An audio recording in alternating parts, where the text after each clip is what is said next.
Naihalintulad na lamang ni Kuya Christopher, isang tsuper sa isang boxing match, ang naranasang pagsirit sa presyo ng produktong petrolyo noong Abril. Kung titingnan nga raw, knockout at suko na sila sa laban. Ang buong kita kasi sa maghapon, napupunta lang daw noon ang pambili ng gasolina. Butas ang bulsa, wala pang maiuwi sa pamilya. Inisip ko na rin nga na hindi pumasada. Kasi syempre wala, negative na. Kaya gusto ko na sanang maghanap ng ibang trabaho dati. Titigil mo ng pasada kasi talagang walang-wala. Walang pambili ng pyesa ng sasakyan, ganun. Walang pang grocery, walang pang palengke.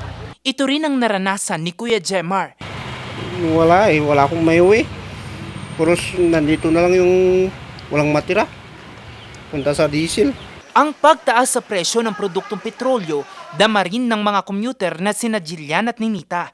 Kumonti raw kasi ang mga namasadang tsuper noon. Sa school po, palagi po akong late. Medyo mahirap for all of us, not only for the senior. Kaya lang, hindi na ako lumalabas ng bahay anak ko. Ang problema sa kita at kapakanan ng mga commuter, isa sa mga naging inspirasyon ng Department of Labor and Employment o DOLE sa programang Tupad Tuloy Pasada Program.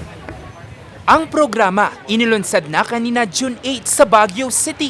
453 na mga tsuper ang makikinabang sa programa para sa unang batch. Sa ilalim nito, tiyak raw na may maiuwi sa pamilya mga tsuper sa kanilang pamamasada na nakabase sa minimum wage na itinalaga para sa kanilang rehiyon. Ibig sabihin, 505 pesos ang matatanggap ng mga tsuper kada araw sa loob ng 15 araw. Alam naman natin, nung pag-start ng energy crisis, some of the jeepney drivers have stopped. Kasi nga mahal yung gasolina, tapos hindi daw sapat yung naiuwi nila. So this is part of it na sigurado sila a day, meron silang salary, yung minimum wage ng Cordillera Administrative Region. Malaking tulong para sa pang-araw-araw. Masaya.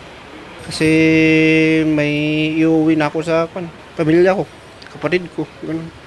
Kasi para may kainin sila. Tsaka ngayon, nagsimula na yung pasukan, may baon rin naman. Sa ngayon, 20 mga ruta ng mga Jeepney Association ang nakikinabang sa programa. Pagtitiyak naman ng Dole Car na mayroon pang second batch.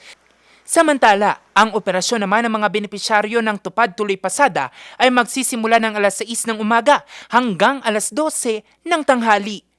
Jose Robert Inventor, Nation on the Move!